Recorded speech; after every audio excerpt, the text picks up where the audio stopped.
तो जैसे कि मैं आप लोगों को पहले बताई हूँ कि इस वीडियो में मैं आप लोगों को बताऊँगी कि आखिर मेरी स्टडी कहाँ से हुई है, कैसे हुई है एंड मेरा सेशन क्या है। तो जैसे कि मेरा पूरा नाम अमीषा सिंह है, ठीक है, एंड मैं बिहार के मुजफ्फरपुर ज़िले की रहने वाली हूँ एंड ये मेरा प्रॉपर जगह ही है। और मैं अभी जो तत्काल में मैं मुजफ्फरपुर और बनारस दोनों जगह रहती हूँ। तो बिहार और यूपी में करती रहती हूँ क्योंकि यूपी में मेरे भैया रहते हैं, तो इसीलिए मैं यूपी जाती रहती हूँ। मैं यूपी में भी पढ़ती हूँ और बिहार में भी पढ़ती हूँ, क्योंकि मेरी स्टडी जो होती है वो बिहार से ही होती है, यूपी से नहीं होती है, ठीक है। उसके बाद अगर मैं बात करूँ कि मैं 10th क्या पास की हूँ, तो मैं 10th जो हूँ वो CBSE से की हुई हूँ। जो है वो 2015 में मेरा 10th क्वालिफाई हो गया था। मैं 10th पास आउट कर गई थी। फिर मेरा जो है 12th में CBSE से हूँ, वो भी मैं आपको 2017 में पास आउट कर गई थी। उसके बाद जो मेरा सेशन था वो इंग्लिश ऑनर्स में ली एंड बिहार यूनिवर्सिटी, जो कि 17 से 20 था, लेकिन 20 में हम लोगों को कोरोना आ जाने की वजह से एग्जामिनेशन लेट हुई एंड हमारा रिजल्ट जो है वो 2021 में आया।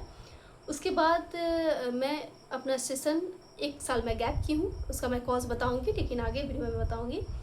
तो मेरा सेशन जो था उसके बाद में 2022 से सर 22 से 24, जो कि मनहूस सेशन कहा जाता है, तो इस सेशन की मैं बीएड की हुई है। उसके बाद मैं जैसे ही बीएड क्वालिफाई की, तो उसके बाद मेरा 24 से 26 में पीजी कर ली, जो कि मेरा मगध यूनिवर्सिटी था, ठीक है। तो और उसके बाद मैं कंटिन्यू अभी मैं 26 चल रही है एंड मेरा पीजी जस्ट इस साल कंप्लीट होने वाली है। अभी तक मेरी रिजल्ट नहीं आई है। तो यही है मेरी जर्नी, मेरी स्टडी की। तो मैंने हर चीज़ें बता दिया है।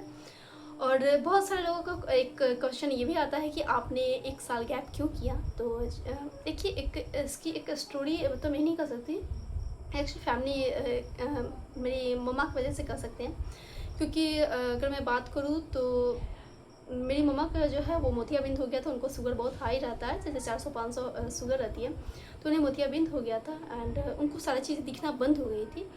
तो मुझे ऐसा लगा कि आखिर, क्योंकि उस समय मेरी दोस्त का मैं नाम बताना चाहूँगी, अगर वो बुरा ना माने तो सॉरी, ऋतु नाम है उनका।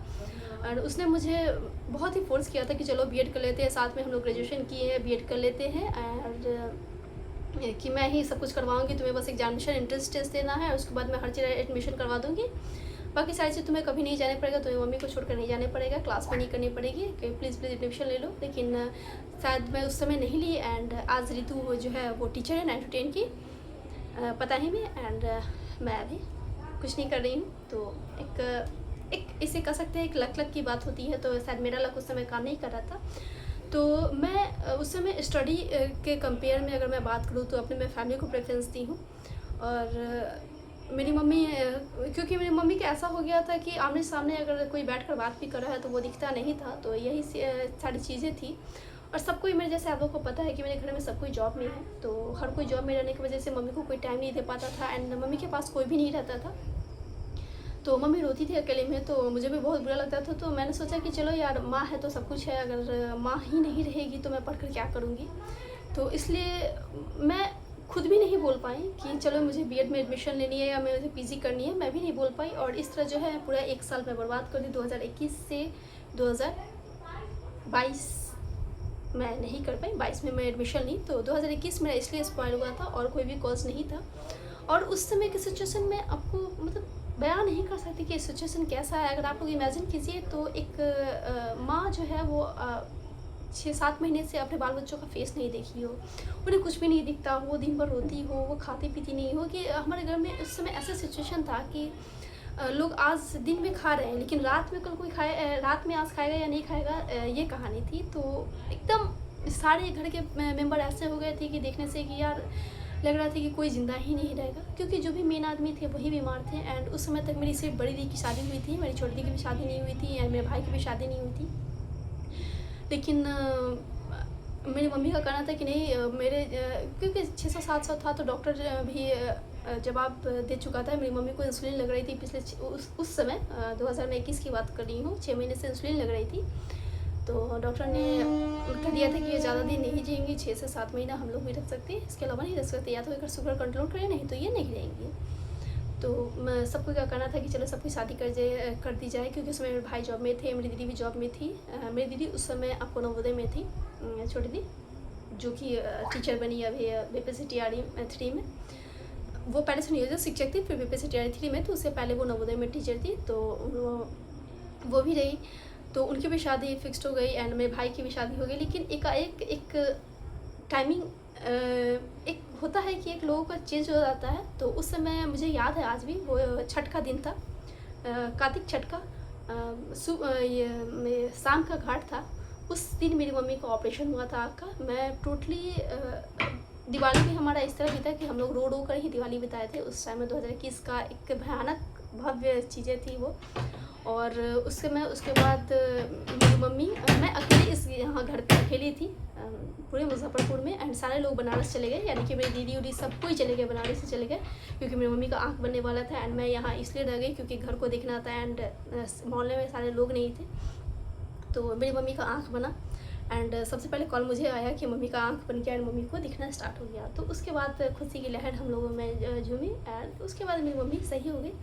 शुगर तो कंट्रोल होने में बहुत टाइम लगा, लेकिन एक कहा जाता है कि कहीं ना कहीं भगवान की माया रहती है कि मेरी मम्मी का उसके छठ के एक दिन पहले अगर जाँच किया गया था, उस समय 400 था शुगर। एंड जैसे ही डॉक्टर के पास गई और डॉक्टर जांचा, तो उस समय मम्मी का मेरा जो है वो 150 शुगर निकल गया एंड डॉक्टर ने ऑपरेशन कर दिया। तो इस तरह जो है ऑपरेशन सक्सेसफुल हो गया एंड मम्मी को दिखना स्टार्ट हो गया। तो यही स्टोरी है जिस वजह से मैं जो हूँ एक साल गैप की। उसके बाद फिर 2022 आ गया, मेरी मम्मी की आंखें पूरी तरह अच्छी हो गई। तो बात आई कि मैं एक साल से बैठी रह गई। तो मेरी मम्मी पूछी कि अरे ये कुछ पढ़ी नहीं, ये ग्रेजुएशन के बाद कुछ की नहीं, बैठी रह गई मेरे चक्कर में। तो मम्मी को बहुत अफसोस हुआ। इसके बाद मेरा जो है मैं एडीसी की और उसके साथ में C++ की, जावा की, तो सारी चीज़ें मैं उसी समय मैं करना स्टार्ट कर दी 9 में। तो एक साल मैं डायरेक्ट पढ़ी हूँ, जिसमें मैं कॉलेज भी करती थी एंड उसके साथ में पढ़ती भी थी, क्योंकि मैं 2022 में सेशन में मैं एडमिशन ले ली।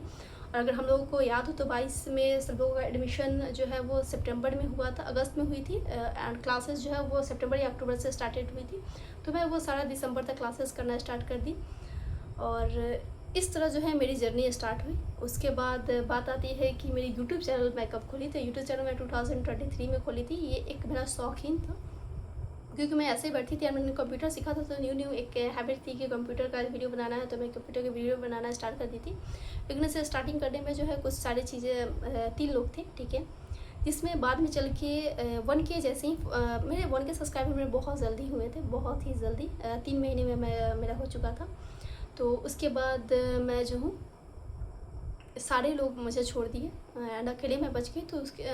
तो मैं बहुत दिन वीडियो उसको से अपलोड की कंप्यूटर बेसिस, लेकिन उसके बाद मैं धीरे धीरे मैं भी छोड़ दी, क्योंकि मुझे भी स्कूल इंटर्नशिप करना पड़ता था, फिर कॉलेज करना पड़ता था, बहुत सारी चीज़ें हो गई थी। तो मैं वीडियोज़ बनाना छोड़ दी। उसके बाद मैंने टोटली 1 साल जो है गैप किया 2024 तक। उसके बाद मैं 2025 में आई। तो 2025 में मैंने देखा कि मेरा एक वीडियो जो है वायरल हो चुका है, जो कि अभी आप देखते होंगे रोमन नंबर करके। तो वो वीडियो जब वायरल हो गए थे, मैंने देखा कि अरे यार ये तो यूट्यूब अभी भी चल रहा है। एंड मैं बीपीएससी टीआरई 4 का वेट करते करते भी मैं भी थक गई थी। तो फिर मैंने 2025 में जो है फिर से जर्नी में स्टार्ट की यूट्यूब पर, जो कि मेरी वीडियो बीपीएससी टीआरई 4 से रिलेटेड आप देख सकते हैं कि मैं स्टडी ब्लॉग डालना स्टार्ट की थी और धीरे धीरे जो है, जो कि मैं अभी भी कंटिन्यू करती हूँ। अगर तो इस तरह जो है मेरी ये पूरी जर्नी है। और इस जर्नी में अगर मैं बीच में बात करूँ, कुछ चीज़ें मैं अभी छोड़ी थी, जैसे कि मेरी जो है वो मैं जब बीएड कर रही थी 2022 की मैं बात कर रही हूँ, नहीं सॉरी 2023 की। तो उसमें मेरा आई थिंक अक्टूबर या नवंबर टाइम में, सितंबर अक्टूबर टाइम में मुझे ICICI बैंक में मुझे जॉब लगी थी, क्योंकि मैं उससे पहले ही फिल की थी। तो मुझे उस समय सैलरी आई थिंक 22 या 23 हज़ार मिल रही थी, मुझे नहीं पता, उतना मुझे याद नहीं है।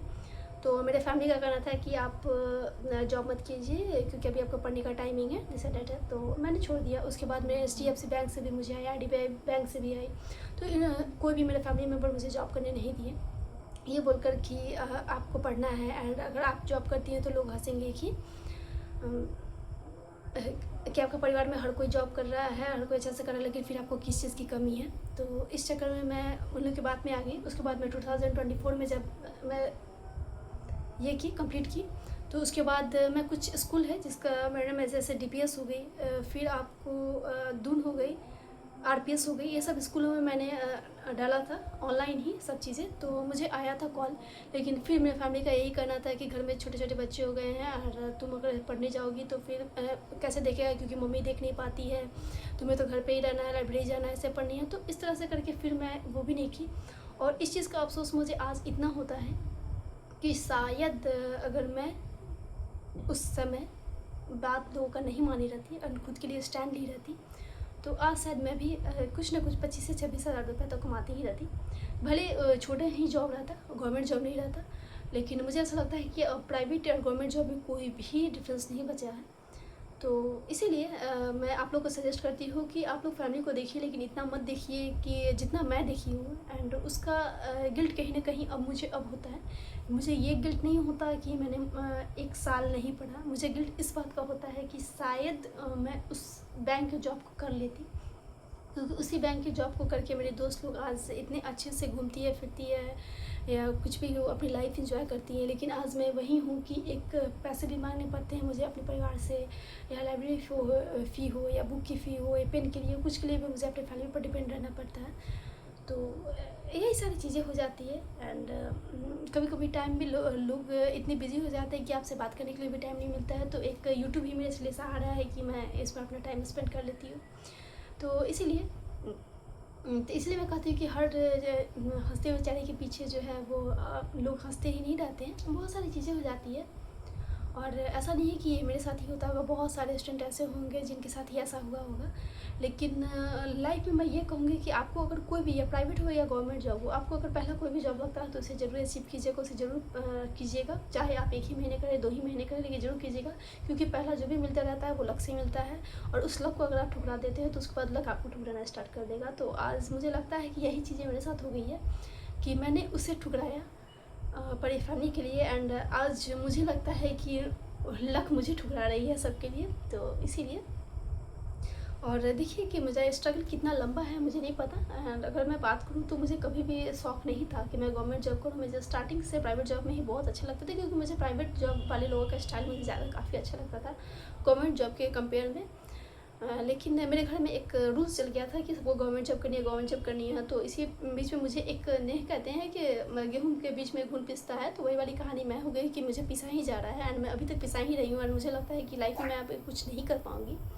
एंड मुझे कभी कभी ऐसा, मैं कभी कभी रात में बहुत रोती भी हूँ इसी चीज़ को सोच के कि आखिर मैंने किया क्या है पिछले 3 सालों में। अगर मैं देखूँ तो पिछले 3 सालों में मैं कुछ भी नहीं कर पाई हूँ, कि आखिर उस 2023 में अगर शायद मैं जॉब ले ली रहती, तो एक तरह से देखा जाए तो कुछ ना कुछ तो मैं अर्निंग करती रहती ना। आज मुझे किसी से पैसे मांगने की ज़रूरत तो नहीं पड़ती। अगर मुझे मन करता है कि मुझे जॉब नहीं करनी है, मैं छोड़ देती, कुछ तो मेरे पास सेविंग रहती कि मैं अपने स्टडी कंटिन्यू करती, पढ़ती अच्छे से। अगर कुछ का मुझे बुक लेना भी पड़ता है या बैच लेना भी पड़ती है, तो मुझे सोचना पड़ता है कि यार कैसे पैसा मांगूँ, हमेशा पैसा ही मांगते रहते हैं। इसी तरह से बहुत सारी चीज़ें हो जाती है। तो यही मैं कहूँगी कि आप, तो अगर मेरी लाइफ से अगर मैं अपनी लेसन देना चाहूँ तो मैं यही कहूँगी कि पढ़ाई में कंटिन्यू बनाए रखिए। क्योंकि मैं अपने फैमिली पर बहुत ही टाइम स्पेंड की हूँ, बहुत ज़्यादा। बहुत सारे लोग इसको नेगेटिव पॉइंट पे लेंगे, लेकिन अगर आप एक स्टूडेंट या एस्पिरेंट हो तो एक तरह से आपको थोड़ा सोचिएगा तो आपको चीज़ें मेरी समझ में आएगी। मैं मेंटलिटी, मैं उस मैटर पर नहीं कर रही हूँ, फैमिली का मैटर। मैं ये कहना है कि फैमिली को वक्त दो, लेकिन इतना भी मत दो कि खुद को तुम अपना दो। I think you can understand what I am saying. Then so please आप खुद को वक्त दीजिए, पहले फैमिली को भी दीजिए। अगर आप फैमिली 100% में, अगर आप खुद को वक्त 70%, अगर फैमिली को 50-50 मत दीजिए, फैमिली को आप 40 दीजिए, खुद को 60 दीजिए। मैं इतना कहूँगी, क्योंकि लाइफ में आगे चल के आपको कोई नहीं पूछेगा।